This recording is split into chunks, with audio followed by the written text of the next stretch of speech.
This is exactly right.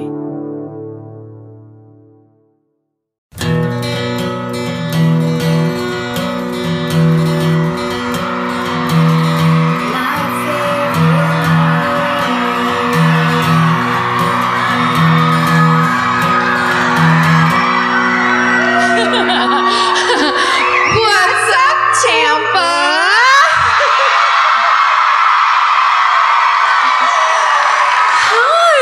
Hi, guys. Hi there. Hi, thanks for having us. This one. Not that one. I mean, seriously. We got all dressed up for you. Yeah, I got super dressed up for you. Look at this haunted theater. We got this theater dressed up for you. We're haunting this theater for you. Look at this. I know. There's like crazy statues and shit. I know. What if that one came to life? It was one of those fake statues and she was like, wouldn't that be funny? I grab you. Then I get pulled in. Now I'm cement. I have to stay here for 500 years. Oh my God. I would love that. So many good shows coming up here. I get to watch all of them from the side. It's your dream come true. I apologize for my outfit, everybody. I've done it again. You look great. Your nails look great. That's right. Let's focus on the nails. Thanks. It's a metallic Sally Hansen. Anyway. Tell them about it. I had to. They're taping more episodes of Guy Branum's talk show, The Game Show, which is a show that I do. Thank you, 75 people. And so we had to tape them all the way up until last night, and then I got on a red eye that had a layover. With a layover. I know. Don't worry, she was in first class. Before you feel too bad for her. No complaints. But when I went to leave the hotel room, I had actually dress choices. I was doing all these things, and then of course couldn't find my tights. So anyway, also the conditioner at our hotel is cilantro scented, and that's why my hair looks like this, because I don't fucking like cilantro. Oh, that's right. She hates cilantro, but also, why the fuck would anyone want anything that smells like cilantro? I like cilantro. I don't want my fucking hair to smell like cilantro. In your hair? What? That's not even one of those things where they list here are good things for your hair, like jojoba and bubba and cilantro. Cilantro.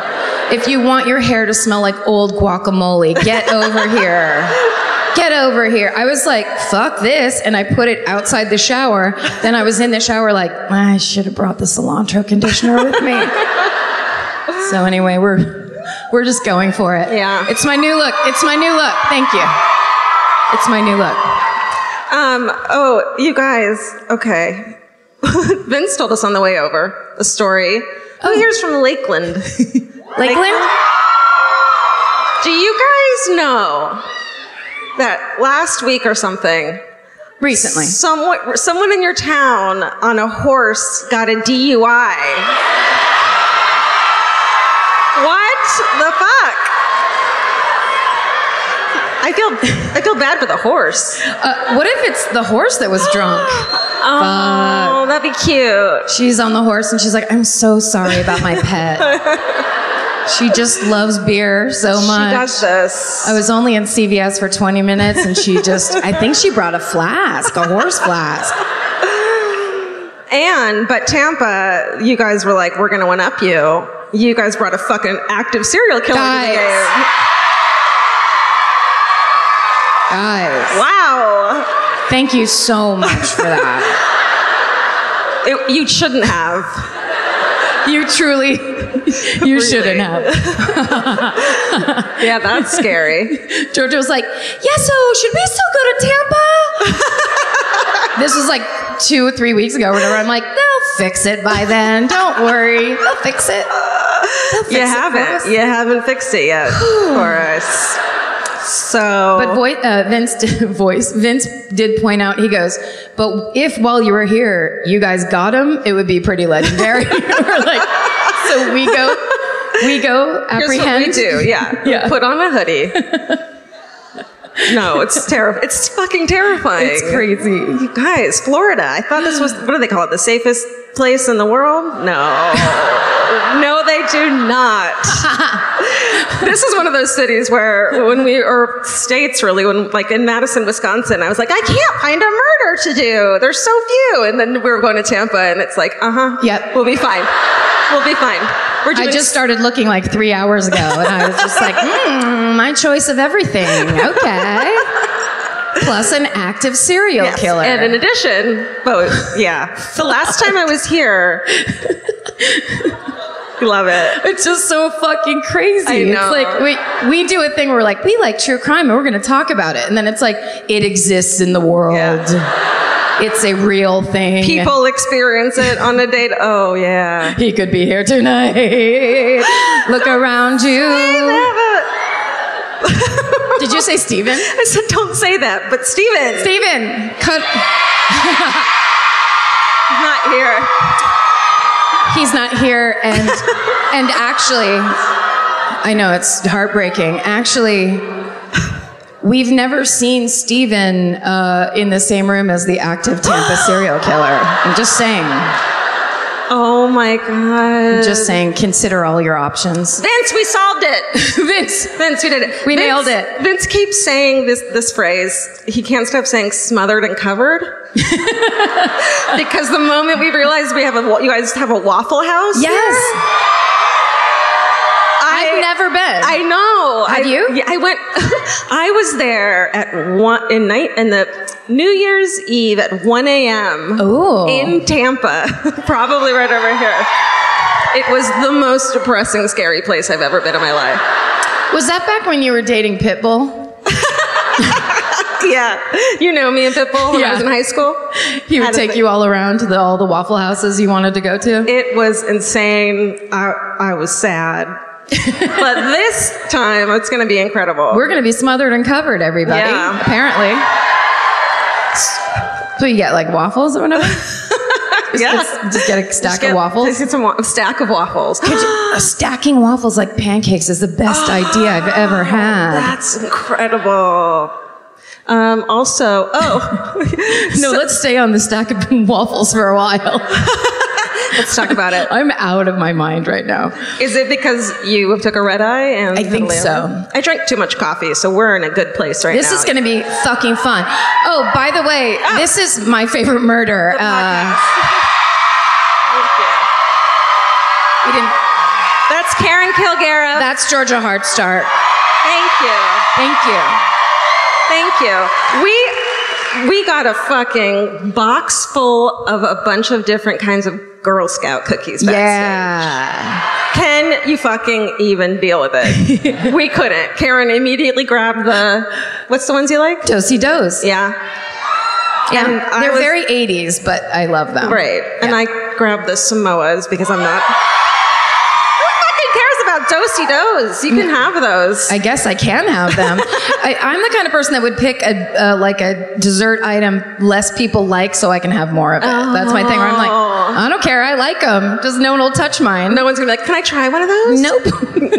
I don't want to try one. People are like, that looks like some kind of a fiber cookie. You can have that. You can have that Girl Scout fiber cookie all to yourself. Yeah, that's your thing. Meanwhile, what are Samoas are like? They basically are like a Twix from Hawaii. That's exactly right. Right? Yeah. They're going for it. Oh my God, a Hawaiian Twix. Right. Everything I want. So the woman who gave them to us, her name is Alice. Thank you, Alice. Are you here? She's scared. There she is. She is fucking... This is one...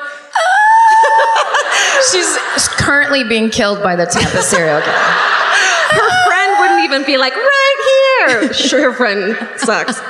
No. Alice, I'm sure you have lovely friends. Alice, stop She said, my love for true crime started when I was a kid. In 8th grade, I wanted to be a forensic pathologist. And then for her research science project, she witnessed autopsies and interviewed a pathologist. How cool is that? And that was in 8th grade? 8th grade. Fucking, so you're 13, puberty has just kicked in, and you're like, let's see some dead bodies. That's how I'm going to deal with this horror show of For life. most people, I think most normal people, so nobody here, including us, mostly us, would be like, well, I'm not going to eat something that crazy person just gave me. And I'm like, oh, let's eat all these Girl Scout cookies that girls and be best friends with her. And so she went in high school, she interned assisting with autopsies and worked with a pathologist to ID does by cross-referencing them with missing persons reports. So she's like an original web sleuth person. It's the best. In high school, I stole the varsity Letterman jacket of the guy I liked, put it on, got into a car and locked the door and wouldn't get out. So same thing. So there's all these different ways to deal with being in high school. But, you know, some people, you know, we're all heroes. That's what I'm saying. In our own way. In our own way, we're all heroes. So we picked out our least favorite Girl Scout cookie box. And you guys can have some. Here, pass these out around. Go ahead. Thank you. You represent the audience now. Just don't eat them loudly. No, you have to pass them around. Yeah. You know, she holds them over her head like, yes, I won. I won the Lemon Girl Scout Cookie Contest.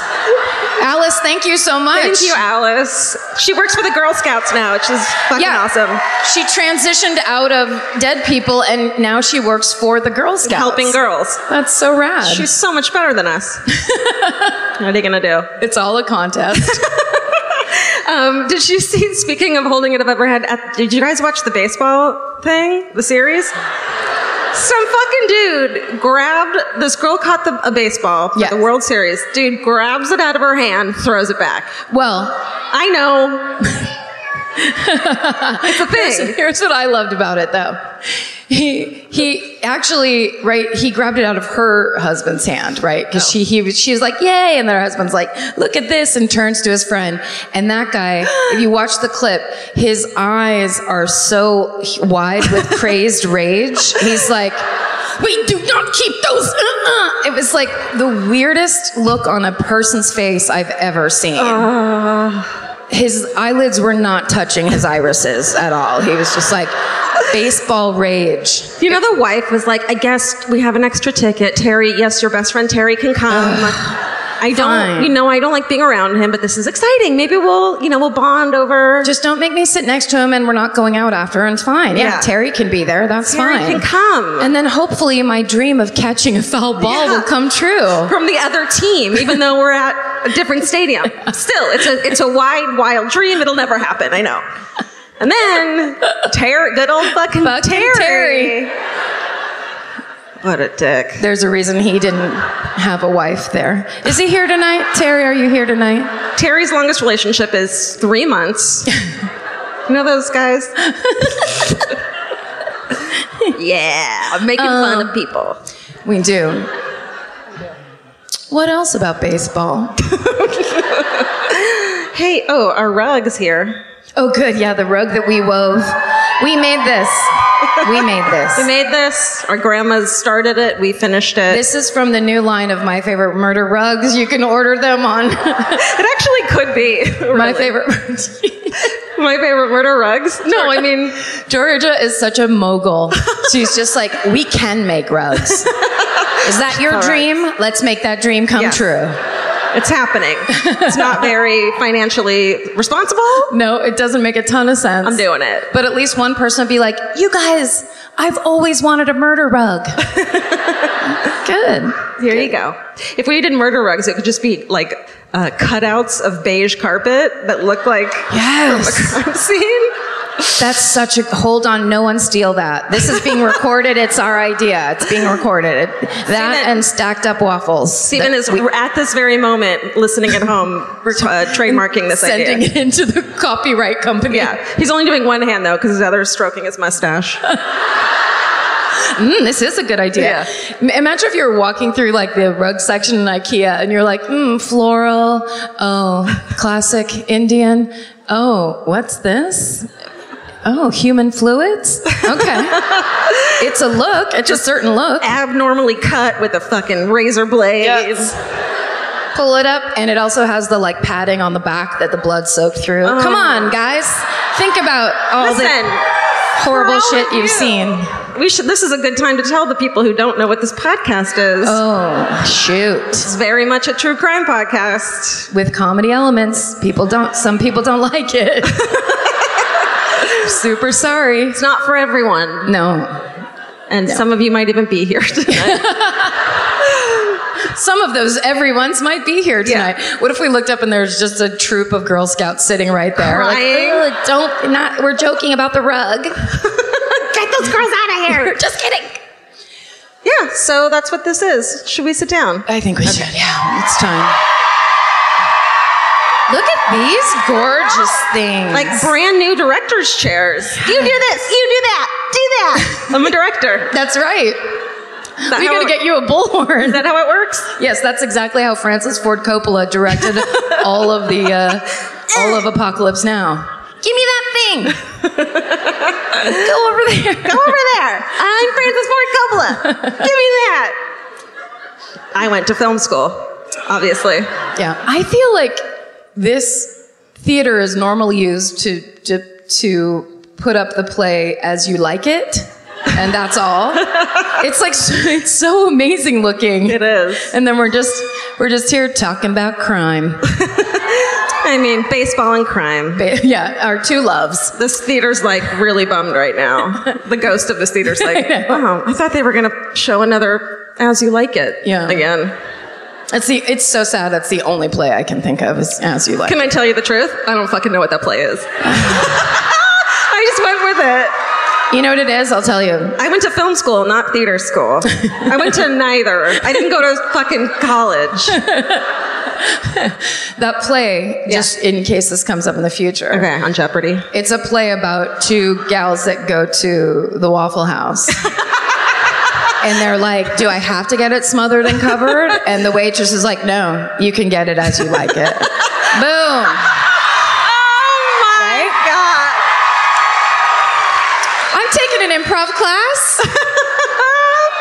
That was incredible. Thank you.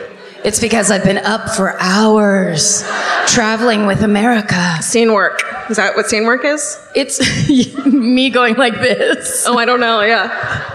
I don't really know. And I did go to theater school, but I hated it because they always made you like try to stand like a fucking praying mantis or something, which is just like, I'm not interested in this. Yeah. This isn't going to get me there. I just want people to believe me when they're giving me a lot of money to be on camera. That's right. That's all I want. That's all that matters. All right. Did I ever tell you the story about my dad telling me that Kevin Costner was his favorite actor? And then I was like, really? And he goes, yeah, the only thing is I don't believe anything he says when he's talking.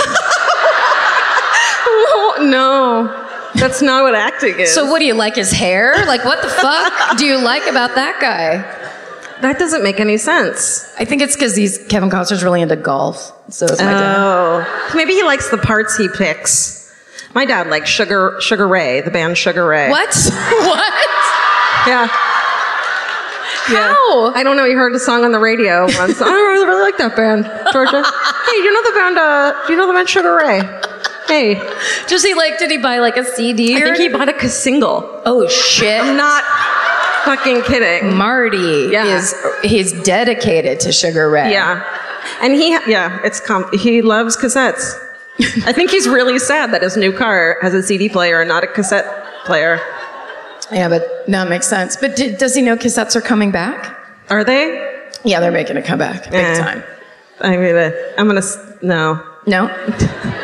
Don't you miss, were cassettes a part of your musical experience? Mostly CDs? Mostly cassettes. What'd you say? Almost completely cassettes. Oh. What'd you think I said? Mostly, I thought you said mostly insects. You know. Shit. I'm losing my mind. Like, this conversation is changing. I don't know how to go with it. How do I go with insects? Just nod and say, oh, I've heard of that play. Yes. I love that play. Cassettes completely. When they came in the long thing and you could snap them out and I'd steal them when I was a kid, I was a real shitty kid. In the store? Yeah. Oh, fuck yeah. You'd snap them out of the arm? Mm-hmm. Wow, Georgia. Terrible kid. Don't have kids. No, don't steal. I'm sorry. Don't steal. What's the lesson for tonight? I forgot. There's so much to learn. This is a learning podcast, first and foremost. Yeah. What is the bra women are talking about? Why, it's the original True Body Bra by trueandco.com. Over 500,000 women have bought it and swear by it. It took over 6 years of collecting data from 7 million women to make this game-changing bra, and you won't believe how good it feels when you put it on. The buttery soft fabric smooths you out in all the right places. And you know what's game-changing? The best-selling True Body collection now comes in over 70 wire-free options.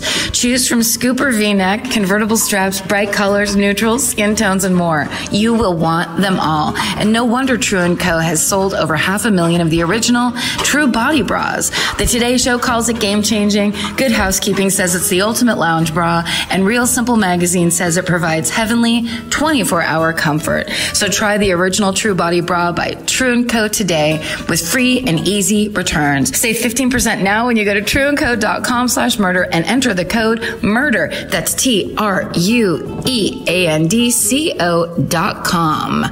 Goodbye.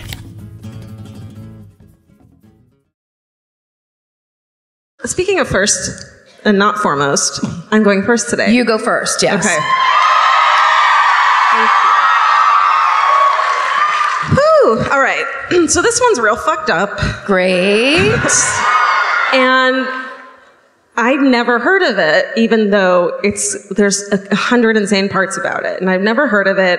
Maybe because I was in high school when most of the crazy shit took place, and when you're in high school, you don't pay attention to anyone but yourself. Yeah. That's when I plucked my eyebrows back to the middle of my eye, right there. Exactly. Because I couldn't stop staring at myself in the mirror. You're busy plucking every eyebrow out of your head and not watching the news. Yeah. So this is the story of this serial killer, Oscar Ray Bolin. See, when they're applauding, they mean they hate him. That's right. For the people that, for the newbies. For the boyfriends and girlfriends who don't listen to this podcast and just got a chill down their spine because people were applauding for a serial killer. That doesn't translate to fanship of murder. More of, I know this, I stay up at night reading old newspaper columns and driving myself insane. Right. Yay! Right. Yes. This is the one where I had to get Xanax. That's what they're saying. A Xanax prescription. Yay, Xanax. Okay. That would actually be, sorry, but that would be a great sponsor for this show. Because then we get free samples and we get to go to the Christmas Xanax party. Oh, that would be so boring. Like the biggest bummer. Can we tell them that okay, you don't decide. Yes. We got invited, so you know Casper mattresses are always advertisers on every podcast. We just got an email that we were invited to a fancy Casper mattress party. Christmas party! I was so excited, and then I was like, Karen's not going to want to go to this. I'm not going to tell Karen I'm excited, because I get excited about stupid shit, and Karen's like, I don't want to go to that fucking thing. Right? Like, you don't like fucking things. No, I hate most fucking things. Okay. And I want to go to anything that's going to have little food on silver trays. Like, that's my fucking dream. Yes. But then you texted me, and you were like... I was like, we got to go to that mattress party. We gotta go to Casper. What does it even mean? And I didn't trust it. I was like, are you messing with me right now? Because I really want to go. Are you teasing me? You're being sarcastic, aren't you? I had to tell her 3 times. I'm confirming that I'm not being sarcastic. I genuinely will wear a dress to the Casper mattress party, and I'm going to try to meet the president of Casper. Is Casper here tonight? I want to meet that motherfucker. Yeah. We're going. We'll send photos to you guys. Yeah, for sure. Check your email. Could you imagine? I would like to marry a mattress millionaire. Mattress mogul. Wouldn't that be fun? Mattress mogul. You're the wife of a mattress mogul. Karen. Then I get to be on the Real Housewives of wherever the mattress company is. It sounds like a tech startup. It's probably like Northern California. Yeah, that'd be nice. The Real Housewives of Pengrove, and just be like being really bitchy to people in an apple orchard. This is Northern California comedy. You don't get it. Stay local. Okay. Hey, in Tampa, speaking of. Oh, that's local. now it gets bummer. Early in the morning of January 25th, 1986, 25-year-old, her name's Blanche Holly, leaves her night job. She's a manager at Church's Fried Chicken, night manager. That's good. Is that another thing we should? I've never had it. They're like, oh, it's bad? It's gone. Oh, it's bad. Okay, got it. I like the idea that all of Tampa has one opinion about that chicken. Oh, it's yes and no? Okay, we got it. The answer is no. Okay, fair enough. Okay, she leaves her night manager job like 1 a.m, heads home. She never makes it home, and later that morning, or like in the morning, a jogger finds her body in an orange grove in Lutz. Oh. Lutz. Sorry. For 1 second, I thought you were booing her. And I was like, holy fuck. It's not her fault. Lutz? Lutz. But how is it spelled? It's spelled either Lutz or Lutz. L-U-T-Z. Oh. I mean, that makes sense. That's an either or. Yeah. I had a 50-50% chance, and obviously I got the wrong one. I mean, look. Here's the thing. You were just comparing it to other words you know that are kind of spelled like it. You don't call them newts. You call them nuts. Newts is E-W. I'm just saying, this is our campaign. Spell it like you say it. It would help us. We don't fucking live here. We don't know what's happening ever.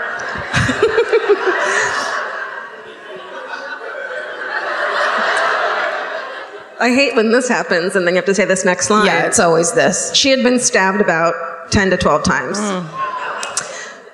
The only clue that they had was from the night before. Okay, this is fucked up. Okay, she had left work. She's heading home, and then a Hillsborough sheriff deputy stops to check. Yeah, it's a great county. Yeah. So this sheriff's deputy sees 2 parked cars off a boulevard in Tampa. One of them has their lights blinking, so he pulls over. Inside one of the cars is a man and a woman, and he shines his flashlight in. He's like, "Everyone okay here?" And the dude is like, "Yeah, we're fine. I ran out of gas. She was gonna help me go get gas." And in his mind, he was like, well, that's weird. Like, why would she be in his car if they were going to get gas, whatever? And he says to the woman, like, are you okay? She's like, I'm fine. Everything's fine. And he moves on. But he does check the car registration of the dude's car, and it's registered to a man named Oscar Bolin. So the day that Blanche's body is found, her car is found there abandoned. So that was her car. It's about 5 miles away. They questioned this guy Oscar's friends. They gave him an alibi, so they didn't follow up. Thoughts. Give me that Xanax. Okay. Okay, the murder that day doesn't get much coverage, even though it's this huge story, because it's the exact same day that the fucking Challenger shuttle explodes. Oh, no. God. Isn't that crazy? In Cape Canaveral. I know okay. So that dominates the news, so it doesn't really get any coverage, which fucking sucks. About 10 months later, 17-year-old Stephanie Collins, she's a senior in high school. She stops by the drugstore where she works to see if she can get some extra hours over the holidays to make some money. She leaves to go to choir practice, and she disappears from the shopping center parking lot. Some friends said they saw her driving by in the passenger seat of a white van. She said that they were waving at her, but they didn't realize anything was wrong. I feel like this isn't going to work, but it would be nice if there could be some kind of an alert system that we could make up with our eyes or something. You know what I mean? Where if someone has a knife in your gut and they're like, don't you fucking say a word. And then it's like, everyone's supposed to be like, no, officer, we're fine. And you're like, I am fine. Or whatever. That's not going to work, but if there is a system of some kind, what would it be? Like a tongue maneuver. Yeah. I'm fine. Yeah. I don't know. Maybe you should take me out of this car anyway. I'm fine. Yeah. There's just so many stories like that are so awful where, you know it kills the people that actually saw them and didn't do anything. It's horrible. Absolutely. Her disappearance fucking massive month-long search, but eventually they find her Stephanie's body in Hillsborough County, Florida. She's wrapped in sheets and has blunt force head injuries, and she's stabbed as well. On that exact same fucking day that she is found, police also discover the body of Terry Lynn Matthews. She's 26, by a railway line in Pasco County, Florida. It's about 30 minutes away. So they're 30 minutes away. Stephanie had gone missing the night before, and Terry had gone missing Terry had gone missing the night before, when they just happened to find their bodies on the same fucking day, which is bananas. Okay, so she had been abducted the night before from outside Orlando Lakes post office. Sorry, you mean the butter? Yeah, it's a real place. It's an actual place? I didn't know till I tell this. I just fucking have a nervous breakdown. That'd be amazing. Sense. That's my breaking point, that I find out Land O'Lakes is real. Yeah. Is that girl still kneeling, holding the butter by the lake? Out of my mind. Okay. It was all over butter. I love butter. Yeah. So okay, here's what happened. Terry had left her boyfriend's house and was driving home and decided to stop off, and this was late at night, decided to stop off at her post office box to get her and her family's mail, which is like, fuck, dude, I get it. I've done that a million times. You have a post office box. What? You have a post office box. Yeah, I have a post office box, even. No, I'm bragging. Yeah. Everyone's super impressed. Yeah. So the boyfriend and Terry's family that night are like, she should have been home by now. They go out looking for her. They find Terry's car in the parking lot with the door open and mail scattered all over the ground. I know. So they find her body the next morning. She had been stabbed in the neck and chest and beaten repeatedly over the head. She's also wrapped in sheets. And so at this point, the authorities know a serial killer is on the loose. They track fibers to all three of the victims. They all match. And but for 4 years, the case goes cold, and there's no fucking leads. Ugh. So sit tight for your fucking serial killer, everyone. Sorry, I get dark sometimes. It's different times, though. That was fucking 40 years ago or whatever. Yeah. So what? I haven't slept in days. Look at my hair. God. Let me have 10 numbers. She told you guys. Okay. Until 1990, when police receive a call on one of the Crime Stoppers fucking places. Oh, yeah. A man says he knows who killed the 3 girls, and they, I guess, somehow figure out who he is, because it's not anonymous, apparently, or he gives them up. I don't know. He says it's his wife's ex-husband is the killer. Mm-hmm. So he fucking rats out his new wife's ex. Yeah. Can you imagine how satisfying that was? Must have felt great. Ooh. Okay, so the ex-husband is our friend, the piece of shit, Oscar Ray Bolin. He was born in January 1962 in Portland, Indiana. Fucking once fell off a roof and hit his head. Classic. The usual. His family owned a carnival, and he had worked there. Oh. I know. Red flag. Unless it's fun. Unless it's like a fun carnival. But shit. Yeah. Right? Because it's almost like then just think of every carnival worker you've ever seen, and you're like, oh, it's a carny. Okay. Yeah. Intense. Also, long haul trucker. Can we get a few more on the list, please? It's a bit on the nose, actually. A bit, right. So did he hate his mother? Probably. Okay. His mom said that he was a little odd. Oh. So then I wrote, and the dick bag was already in prison. That wasn't a cut and paste. Those were my words. Wikipedia. The dick bag was already in prison, serving 22 to 75-year sentence for the 1987 kidnapping and rape of a waitress who worked at a truck stop cafe. All right, here, let's Here we go. Oh, Jesus Christ, that's humongous. I know, it's pretty big. Get me away. Steven, did Steven like crop that picture? Because that's unnecessarily large. I don't know. I don't think we can blame this one on Steven. Okay. I just don't, it's a lot of face. I mean, please feel free to blame it on Steven. I mean, we do. I do feel so free. Here's the thing. I don't know if back goes. Just try it. All right. Nice. I did it. Thank you for making that go away. All right. So he's in fucking prison. The ex-wife, named Cheryl, tells investigators that she was with him, Oscar, when he was casing the church's chicken restaurant. But they went home and she fell asleep. And then at 2 a.m., he comes home and wakes her up. He fucking spills the contents of a woman's purse on the bed, tells her that he killed someone and that she has to help him clean the car and fingerprints and dispose of other evidence. Yeah. And she's like, let me think about this. What have you done for me lately?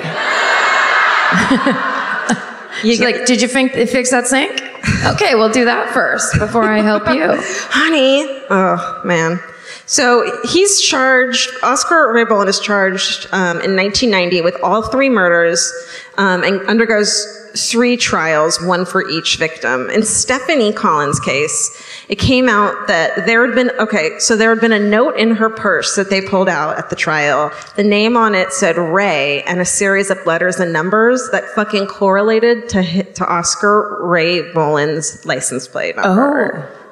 Which means they think that he was either stalking her somehow, or that maybe they had been a little fender bender and had written down his information and put it in her purse. Oh. And they also think that our first victim, Blanche, that maybe when they pulled over on the side of the road that he had given her a fender bender too. And by the time the cop came, he had a gun on her. So that might have been his fucking MO. Okay, it's just going to make it hard when we all go and have fender benders next time. It's just going to make it that much more difficult. I'm going to get arrested because I'll never stop. It'll be a fucking... You rear end someone and then you just stay in your car. You won't get out. And then they're like, it's the other way around. If someone hits you, don't get out. Not if you slam in the back of someone's car. Anytime you drive your car, don't get out of the car. There. Fixed. At Terry Matthews' trial, so Oscar's half-brother Philip Boland comes forward to testify. He is, at the time of Terry's murder, he was 13 years old. Ugh. He said he saw his older brother beating a woman who was wrapped in a sheet. Oscar claimed the woman had been shot in a drug deal gone wrong. And then he saw or heard Oscar kill her. And it turned out to be Terry Matthews, and 13-year-old Philip then helped him get rid of the body after the killing. Oh. And this kid, apologized to the family. He was 19 at the time of the trial. And, there's going to be a lot of trials. At all of them, he testifies. He's on it. In each of the 3 cases, Oscar Ray Boland's found guilty of first-degree murder and sentenced to death for each of the 3 convictions. But wait, it gets worse. Don't applaud. Okay, so in 1995, Florida Supreme Court reversed all 3 convictions and orders new trials. According to the court, the prosecution and trial judge erred in allowing jurors to let the wife, Cheryl, testify. Oh. Because it's protected by Florida's spousal privilege rules. Yeah. Meaning you can't fucking tell on your husband or wife. Snitch. You can't snitch on the person you married, even if he's a fucking horrible... You know? Yeah, but because you could be all like, hey... My husband's a big murdering dickhead, and it could not be true. Yeah, it's a loaded area. I see. I mean, I'm just devil's advocating. Okay. Surely I'm not on the side of the murderer, everybody. So they go back to trial, and even though the Bolands are now divorced, this privilege still holds. So the husband and wife conversations are confidential. he's sent back to trial 3 more times. Each time he's convicted again. Each time he's sentenced to death again. And again, the high court comes back and says that they used part of her testimony again. So and they said that this time the reason they did it was because so Oscar Ray Boland tries to commit suicide in prison. And when his suicide note says, ask my wife, she'll tell you ask my ex-wife, she'll tell you everything what happened. We can't, dickhead. But the prosecutors were like, that's him saying he's waiving his rights to spousal privilege. Yeah. But they're like, no. He rejects the argument. Okay, so in 1996, over 6 years after he's initially arrested, he faces his 7th murder trial. By 2005, he's reconvicted of all 3 murders and gets the death sentence for Terry Matthews. That one's upheld, so he's fucked. Okay, here's this annoying, stupid part. All right. While he's in prison, Oscar starts dating a woman. That's not even the stupid part. Oh, all these stories make me feel so much more alone. What does he have that I don't have? Oh. I have a huge face, just like he does. God. Karen, I'm sure there's a convict out there for you, too. Somewhere waiting in a cell. To Stephen cut all of this. Shit. Fuck. Good. Okay. Starts dating a woman named Rosalie Martinez. Rosalie Martinez, let's talk about her. She's married to a fucking wealthy as shit, prominent attorney. Super wealthy. So she's cheating on her lawyer. Oh, sorry. I'm going to tell you. Yeah, I know. I'd like to guess how the rest of it goes. She's married as fuck. She's got 4 daughters. Then they meet while she is a paralegal on his defense team. She's like, I gotta have that. Yes, I've read all the fucking case files. Yes, I've seen the fucking crime scene photos and watched the mothers of the fucking victims cry in court, but I gotta have that. She's just like, I've never seen a face that big. I have to kiss it. Oh my. I must make him mine. There is that thing though with the, you know, when things are taboo and forbidden. You know what I mean? I'm sure if it was just like, I'm sure if her husband was just like, could you go ahead and have an affair with a thing? And then she'd be like, ooh, that guy, that's gross. But she knew it'd be like the worst possible thing. That's like the thing of like when you look over a balcony and you're like, what if I jump? It's that. Yeah. Romantically. And most people are like, oh, that makes it sound romantic. I know. It's kind of a romantic suicide situation. You know. So she fucking leaves her family and marries fucking Oscar Ray Boland in prison. Wait, has she not heard about affairs? Well, she can't even bone him. He's in prison. Oh, okay. Has she not heard about? That's your solution. Has she not heard about therapy? About mental health? Nope, none of that. No? Just cheating. Go straight to cheating. Okay, she divorces her husband and she marries him on live TV in 1996 to an audience of 12 million by phone from her apartment. Her sad beige apartment that she moved out of probably her mansion out of. She's got one really nice vase though. And she's like, this is mine. She probably has a framed photo of his giant face while they're getting married. They get married on 2020. What? Yeah. Remember the show 2020? Yeah, I do. They get married on fucking 2020. Yeah. That's dirty. I know. I really, really don't like this woman. I mean, well, she sucks. She sucks, and there's obviously, like you said, there's a serious mental issue happening where it's like, what exactly is your long-term relationship goal here? Yeah. Well, it is that she fucking believes him innocent, and her goal is to make. So one of the reasons for all of these fucking trials and all these things that happen is because of her and her money, and because she was a paralegal, so she knew all these rules. So part of the reason that these families of these 3 young girls had to go through 10 fucking years, almost 30 years of trial and all this stuff is because this woman had the money to help him. Oh my God. Yeah. And the wherewithal. Is that a word? Oh, want to see them? Sure is. Nope. No. That's them in love? That's them. Can you imagine being one of those 4 daughters and you're just like, Mom, can I talk to you? In the other room? Anything you want to say to me can be said through these prison jail in front of your stepfather. You know what I mean? Just say it. Yeah. Well, okay. So she also goes on the fucking Montel Williams show. Oh, girl, no. Jesus. And also the half sister of Terry Lynn Matthews goes on, and she's this chick's a badass. She like tells her what. And Montel Williams says to her even that if he ever gets out of jail, you better hope your 4 daughters aren't walking down the street when he's out looking for a victim. That's right. Yeah, give it up for Montel. I feel like...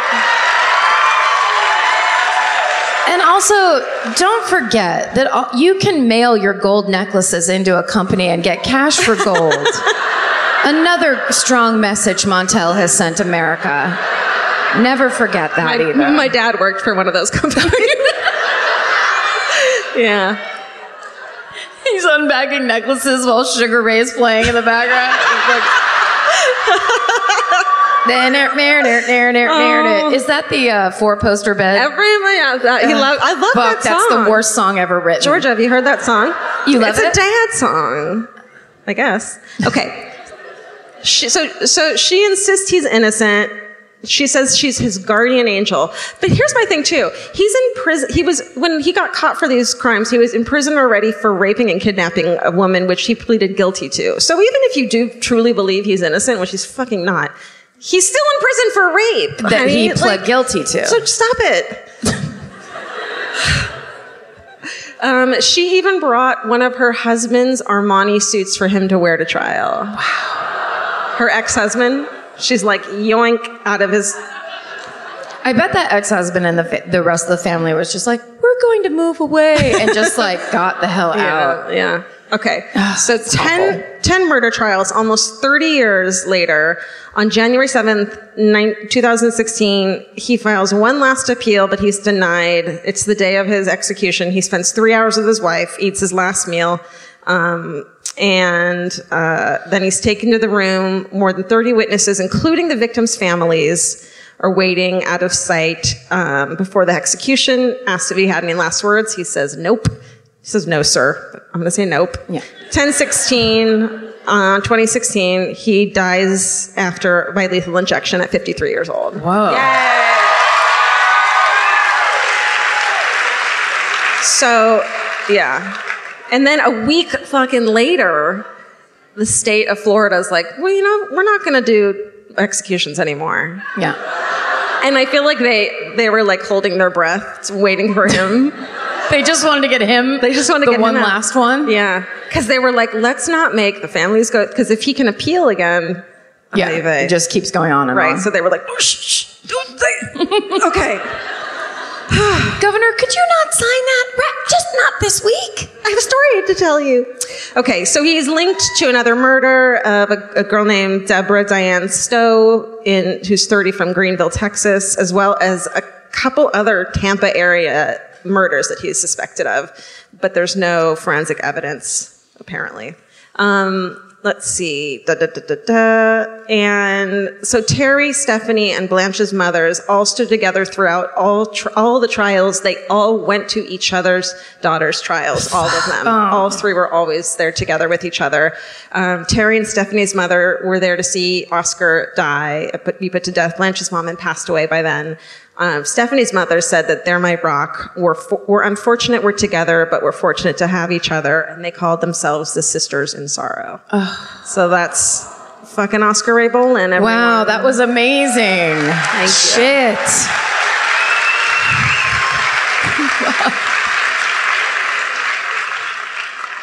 Sorry to bum you out. No, I just was like, just don't be a Rosalie. Just, yeah. Just in life. Oh, and she was almost going to be on the Casey Anthony prosecution team. What? Yeah. And then they were like, looked into her background for a hot minute, and they're like, that might be weird. Let's not do that. You have a tendency to fall in love with bad people, so we're going to go ahead and take you out of the legal system. All right, well, it's funny because mine takes place in the same county. Oh my God. And in just a couple years before yours, I'm doing the serial killer Bobby Joe Long. Oh my God. Yeah. This is a heavy hitter situation. Yeah. He's one of those heavy hitters, and I'm sorry, Tampa, but it's just a bummer. Yeah. Like it's You guys gave us no room for like a grandma who poisoned her husband. Exactly. Like nothing that was like not charming because murder's horrible. Whimsical, you know. We love a whimsical murder. You guys are like, nope, we're getting it done. Yeah, there's no room. We're in Florida. So I guess we just start talking about him. Bobby Joe Long was born on October 14th, 1953 in Canova, West Virginia. His parents got divorced. Right? Canova's awesome. His parents were divorced. Bobby Joe shared a bed with his mother until he was 13. Oh. Yeah, that's not gonna produce anything good. How much are beds? Let's ask Casper Mattress. Casper Mattresses. What if he bought me a diamond shaped like a mattress? I'm just saying. This party is going to be amazing. Night of our lives. It's going to change everything. I wrote, it was here that experts theorize began his hatred of women. But here, there's a couple other factors that are insane about Bobby Joe Long. One of which is he was born with an extra X chromosome. So because of that, during puberty, he grew breasts. Mm. Do you think that that's a fun thing for a boy to have in junior high in Florida? Or West Virginia, wherever the fuck he was? So he was horribly, horribly teased, of course, severely, they said. Then he suffered a series of bad head injuries. Yes. No chance. Not just one, a series. So at the age of 5, he was knocked unconscious from a fall off a swing, and one of his eyelids was skewered by a stick. Oh! I didn't have to say that part, I wanted to. The following year, he was thrown from his bicycle, crashing headfirst into a parked car. Oh. And he lost a couple teeth, and he had a severe concussion. Jesus. He was, when he was 7, he fell off a pony onto his head. Was the pony drunk? Oh my God. This was the child version of the drunken horse. It grew up to be. Yes. This fucking horse has been terrorizing Florida. You guys, we're sleuths over here. They said that he remained dizzy and nauseous from that head injury for weeks afterwards. Great. No, it's great. It's great when that happens. If that happens, it's great. It's like totally fine. It's perfect because then the rest of life is easy and you don't become an obsessive rapist murderer. The following year, he was thrown from his bicycle. Oh no, I just read that. I was like, fuck, this is crazy. I'm rereading things. Okay. So then, luckily, when he was 13, he met a girl named Cynthia at school. He started dating her, and then he was like, I don't think I want to sleep with my mom anymore. So he moved out of his mom's bed. Amen. Good call. And he ended up dating Cynthia all through high school, and they got married in 1974. But 6 months before their wedding, he was hit by a car while riding his motorcycle, and his head hit the pavement so hard it shattered his helmet. So wear helmets, everyone. Don't have kids. It doesn't matter. It doesn't matter. So I think we're up to, now that's 19 head injuries at this point, and 1 good eye injury. Don't forget about that one. So Cynthia says that his temperament changed after that accident. He was always like short-tempered, but now he became physically abusive. And they have 2 children, And she said he developed a strangely overt, compulsive, and often dangerous sex drive. She ends up filing for divorce in 1980. So after the divorce, he moves in with a friend named Sharon Richards, and Sharon Richards later accuses him of rape and battery. He ends up moving the next year, he moves to Long Beach, California, to take an underwater welding course. Which is, he was like, what do I want to do with myself besides hit my head on every fucking thing I pass? Where would I be safe? Underwater. Like hits its head really slow. Okay, so now of course the awful transition into horror. There's a thing in California, I don't know if it's national. It's called the penny saver, which is basically it's like a free circular, and it's just want ads. So it's just all like come and buy my dishwasher and shit. It's how you'd get a kitten when in the 80s. Yeah. Right? Yeah, you as an 8-year-old would look through the penny saver and you'd be like, I want a kitten. I guess I'll walk to a stranger's house alone. So he makes up this thing. He starts looking through the penny saver. He calls people who are selling small appliances. He'll go to the house. If the woman is home alone, he has to use the restroom, pulls out his rape kit, and then he brutally rapes and robs the woman. Oh my God. So he does that a bunch of times in Long Beach. And he's tried and convicted for rape in 1981. He requests a new trial. It's granted, and then the charges are dropped, and he moves back to Florida. So he basically, like, just a glitch in the system, he got to leave. So he comes back to Florida in 1983, and he's in Tampa. So, yeah, that's right. But it's 1983, so don't be upset. Over 22 years ago. So... In the fall of 1983, Bobby Joe Long is charged with sending an inappropriate sex-infused letter and photographs to a 12-year-old girl. Oh. Earning him a short jail sentence and probation. He's like an internet visionary. If you want to be slightly positive about Bobby Joe Long, he was dick-picking it long before anybody else. Through snail mail, even. Okay. That's not funny, Karen. Okay. During this time, his new thing was he would scout for sale signs on houses, hunt through the classified ads for furniture and other items. And then he would, once again, this was the penny saver move that he did in Long Beach, where he would go into people's homes and rob them. According to police, in this time, he raped more than 50 women doing this. What? Yeah. Holy shit. Yeah. So then in 1984, he escalates to murder. So they said that Hillsborough County had, you can cheer for it, but there's been a lot of problems there.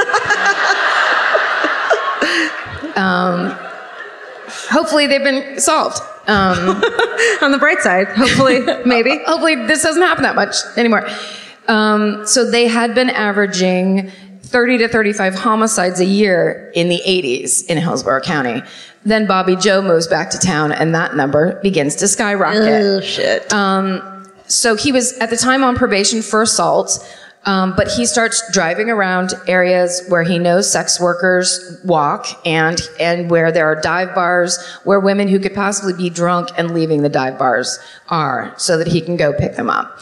On May 13th, 1984, the dead body of a nude-bound young female is discovered by young boys late in the afternoon in a remote area of southern Hillsborough County. She's lying face down. Her hands are tied behind her back. She's gagged. There's a rope around her neck like a leash. Her feet are spread 5 feet apart. So he's deliberately staging this body in the most, horrible way he possibly can.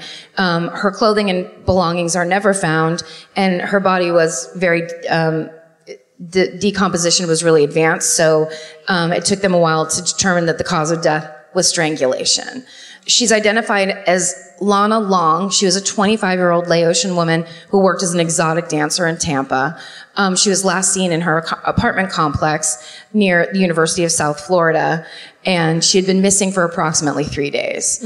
2 weeks later, on May 27th at 11:30 in the morning, the body of a young white female was discovered in an isolated area in eastern Hillsborough County. She was found nude. There was a pile of clothing near her body. She was on her back. Her hands were bound at the waist. There was ligature around her neck. Her throat had been cut. She sustained multiple blunt trauma injuries to the head. And her hands were bound with some kind of a clothesline. And there was a ligature at the neck that was made of the same kind of rope, and it was tied in a hangman's noose. And there was 3 to 4 feet of rope extending from that noose. And she also, her upper arms were bound with what looked like to be a green man's t-shirt. So there was a composite drawing of the victim made and released to the media, and she's identified as Michelle Denise Sims, a 22-year-old native Californian who was last seen the night before walking with 2 white males near Kennedy Boulevard. She was also a known sex worker. So victim number 3, on June 24th, 1984, the body of another young white female is found in an orange grove in southeastern Hillsborough County, fully clothed. She's in an advanced state of decomposition. There's no ligatures. The victim wasn't found near an interstate as the other 2 victims had been, so the police didn't connect her death to the other 2 bodies that had been found. And so, of course, in the initial stages of the investigation, they're looking at her boyfriend, and he failed a polygraph. So they're basically positive it's the boyfriend. But then they send evidence to the FBI lab, but because there was no connection to the other 2 bodies, the FBI lab didn't try to find what was on the other 2 bodies, which were red nylon fibers on both of those other 2 victims. So that does come up later. But she's identified as Elizabeth Loudenbach, a 22 of Tampa. She was an assembly line worker who had last been seen 7 o'clock on June 8th. She had no criminal history. So the 4th victim, and these are coming like every 2, 3, 4 weeks. Fuck. So it must have been horrifying. October 7th, 1984, the nude body of a young black female is discovered near Pasco-Hillsborough County line. It doesn't matter.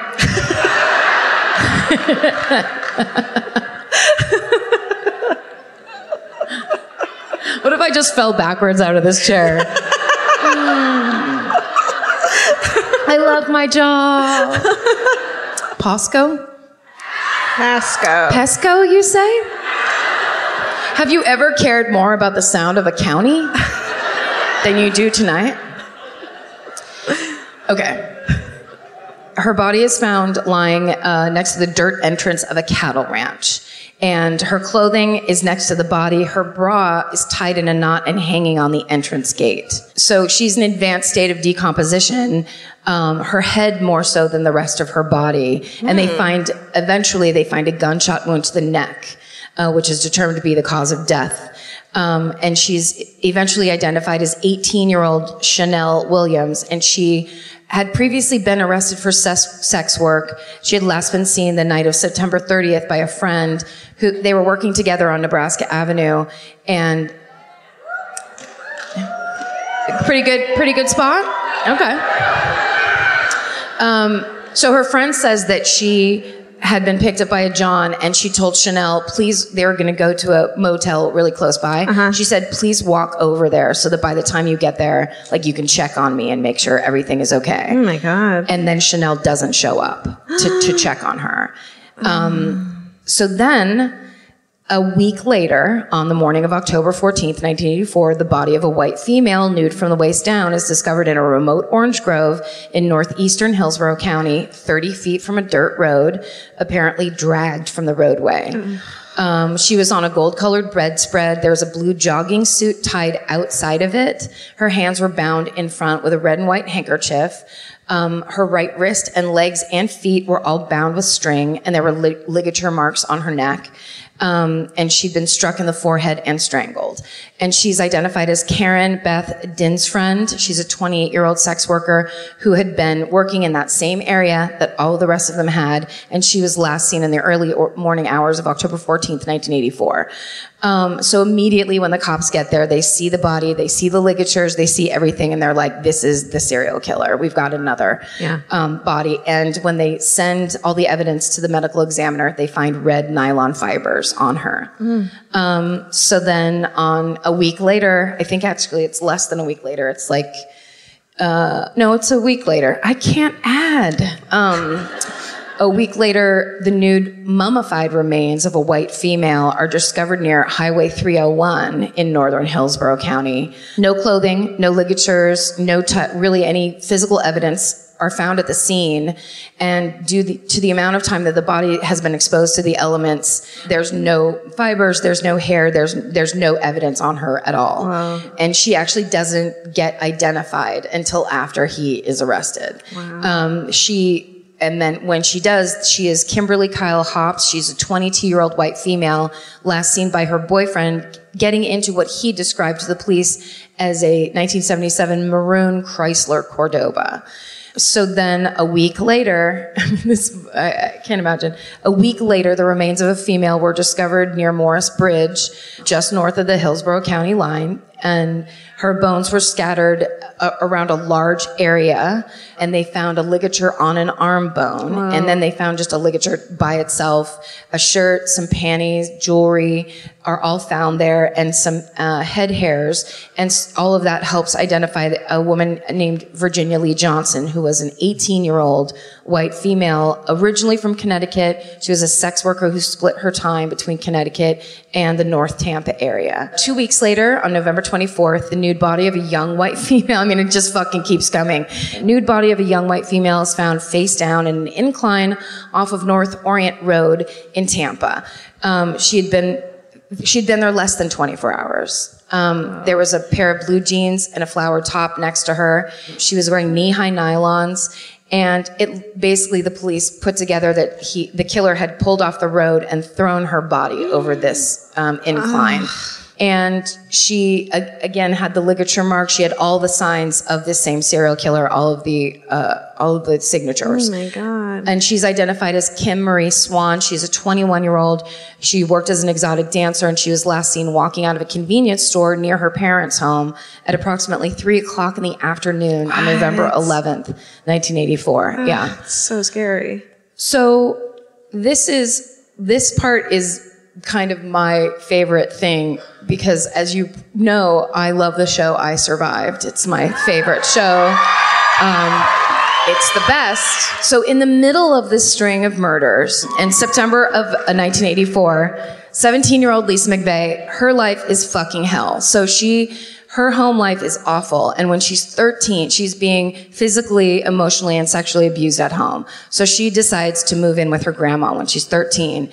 And then her grandma's boyfriend starts sexually abusing her. So it's awful. So by the time she's 17 years old, she's suicidal.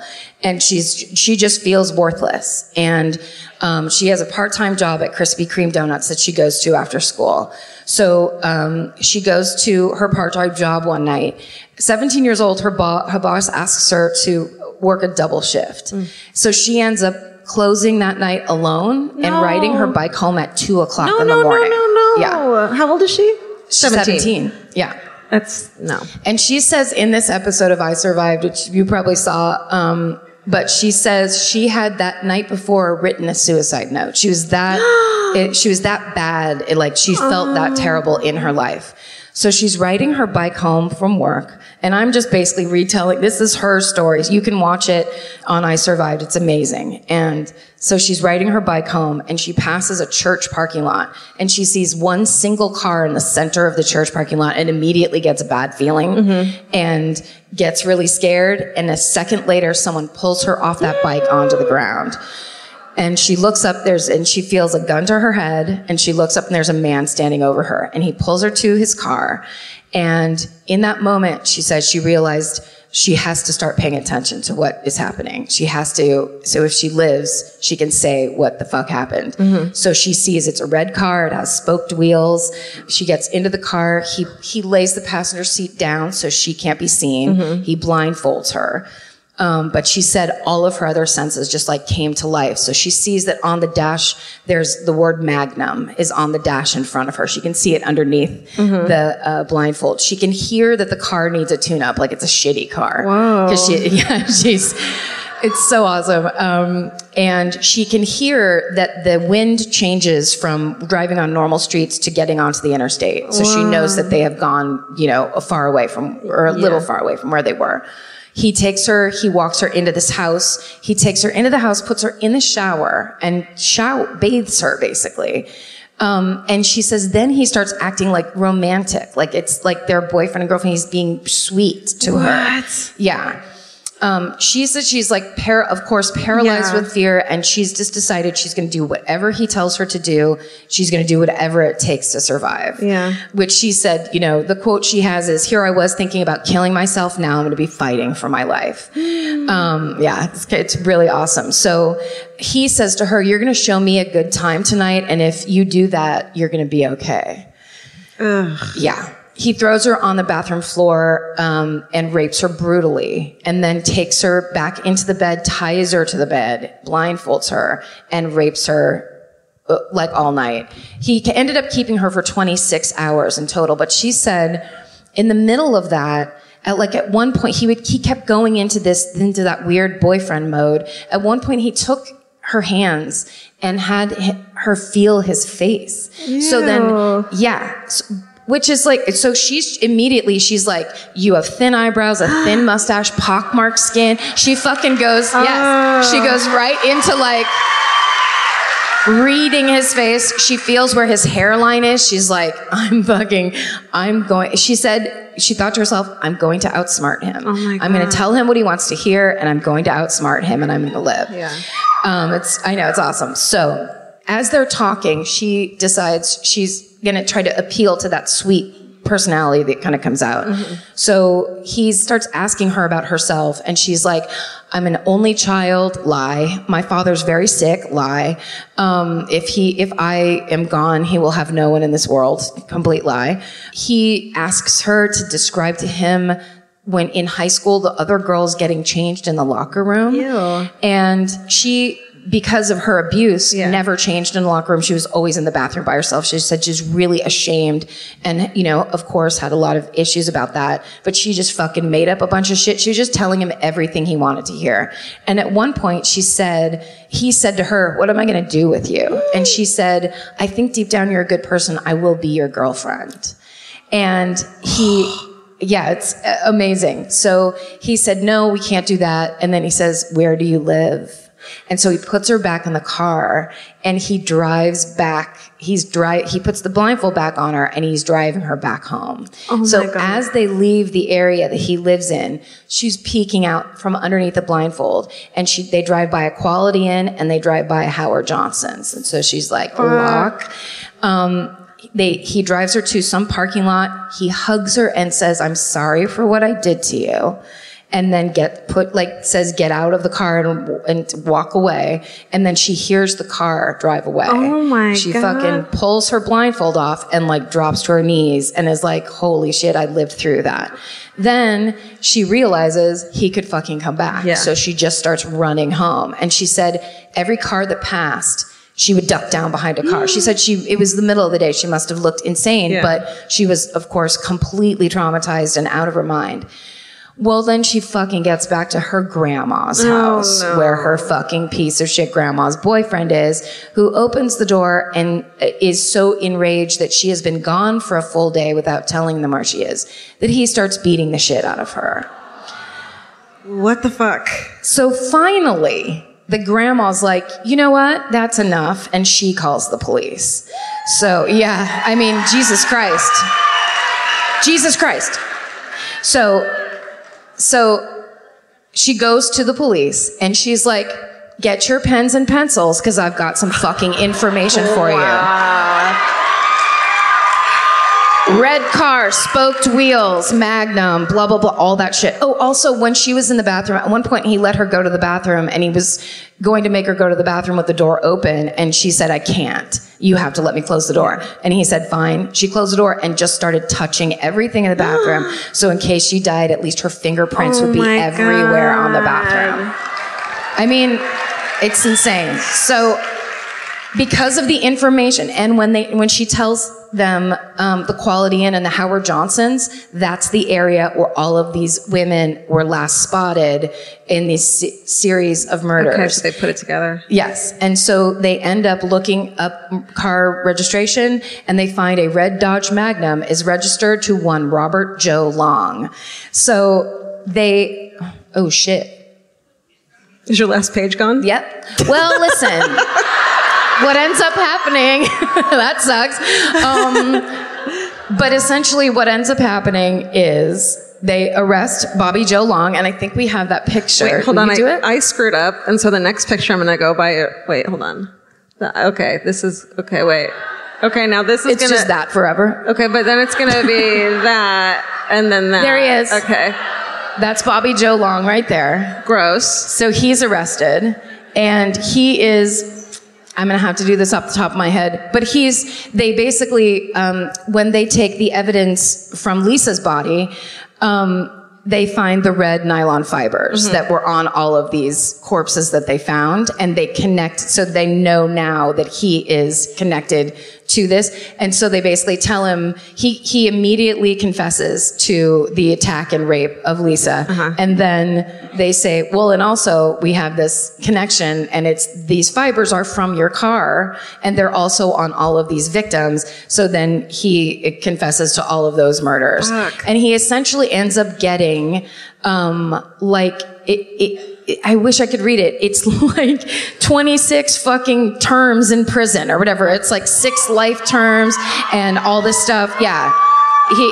They got him on all this stuff, and he is, of course, they give him the death penalty, and then right around that time, right, you got the last guy, because he was supposed to be executed in the electric chair, and executed. I just made that up. It's not the electric chair. I don't know. However you do it, but by wolves. I think that's how they did it. Yeah.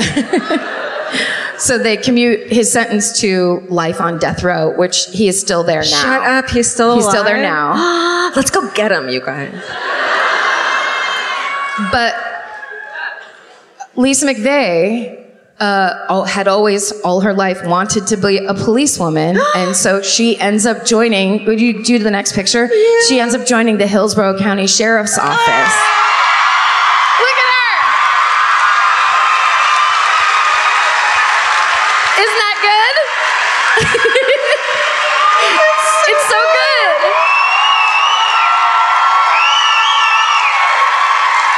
I love that. I do too.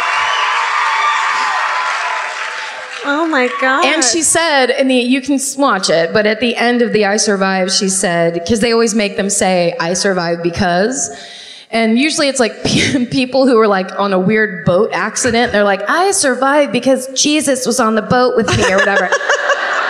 She goes, I survived because of the coping skills I learned as an abused child, and I survived because I outwitted and outsmarted Bobby Joe Long. Wow.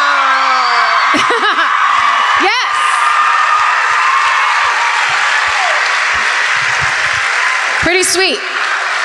More of the Lisa McVeigh story, really, than anything else. Great job. Yeah. Well, shit. Those were heavy. Guys. Listen. Whew. I think we have time for a quick one. I think we do. Hometown? Tell them the rules. Oh, so we'd like one of you to come and tell us your hometown murder, but you can't be so drunk that you lose your place in your own story. You can be drunk, just handle your shit. And you can't be too far away. Sorry, upper deck people. It's such a ripoff. Okay, if 4 people are pointing, go ahead, come up here. Here, come, Vince is here. You have to go to Vince. Vince. Yeah. She's running in heels. Yeah. That guy. Over there. That guy. Okay. Will you turn the house lights down? If she sees everyone, she'll freak out. Yeah. It's scary. Oh, hi. Hi, guys.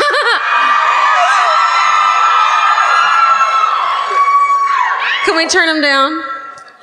I swear, it's so scary. Yeah. Thanks. There she is. Hi. She walks out with her own microphone your name? like she brought it. Hi, I'm Elizabeth. Hi, come in here. Oh my God. What'd you say, Elizabeth? Yes. Hi. Hi, nice to meet you. Hi. Lovely. I love your tights. Oh, we all match. Thank you. Where are you from? West Palm Beach, Okay. Florida. You guys know it. Fancy, right? Not really. Oh, okay. That's all we know about it on the East Coast. West Coast? Where are we? What's your hometown? So this technically is not my hometown. It is my mother's. Oh. Thank you. And this is the murder of Joseph Yablonsky. Okay. So it's a Pennsylvania mining town. Okay. And it's like dying. Because of course it is. Yeah. And they're starting to form like a miners union. But there's these two guys who want to be in charge of the miners union. And one of them is Joseph Yablonsky. And the other guy is this guy whose name I don't remember. But like he's important, so remember him. You're in the right place. And so that night, the evil guy, the one whose name I don't know, goes, I want to hit on Joseph Yablonsky. Not like in a hot way, but like a kill him way. Right. And so New Year's Eve, the hit takes place, I guess to like cover up the gunshots or something. So Joseph Yablonsky is in his house. So is his wife and his 24-year-old daughter. So the entire family is shot and killed execution style. Wow. And everybody in the miners' union goes, it's that guy. Yeah. Like, it's him. And they aren't found for 4 days till the sons come home. It's like, it was really bad. Yeah. And so everybody in the miners' union, like, once they go back to work, they walk out and say the police need to investigate this. Get on that. And so... Police love it when you say that. Yeah, get on that. Get on that shit. I have a personal connection to this murder. My grandfather worked for the police station at that time and also at the funeral home. What? Yeah, he had 2 jobs. Okay. He could do it all. Yeah. So, a little personal detail. But, so eventually they're like, they figure it out, yeah. And it's like a giant deal in the town because somebody got straight up murdered. Yeah, the whole family. Like a whole family got straight up murdered. But I bring up my grandfather because since he worked at the funeral home, he has a special detail, and the daughter was getting ready to go out for the night. And so she had her hair in curlers when she was shot. And so the blood dried, and they took it out when they found her, and it was like stuck there. Oh. Awful. That's Joseph Yablonsky. All right. That's amazing. Oh, honey. Great job. Thank you. Give it to Elizabeth, everybody. Yay. And she gets to keep that microphone. Our gift to her. Oh, that was good. Yeah. I mean, Yikes. stop bossing us around. It's insane. You guys, this has been Tampa, thank you. Genuinely amazing show. So much. Thank you so much. It's so exciting to us when tickets go on sale for our shows and then they sell out and everyone gets mad and there's all that, like, it's such an exciting thing to try to do something like this and have such an amazingly strong response. We feel so lucky, genuinely, to be doing this as our job. It's ridiculous. Yeah, and I also want to say, and people kept asking us this, was Florida the state I wouldn't come to? It was not ever. I fucking was like, we're going to Florida because they have so many murders. It was not Florida. You do. Ever. You really, it's your thing. So thank you so much for being here. Thank you. We so appreciate it so much.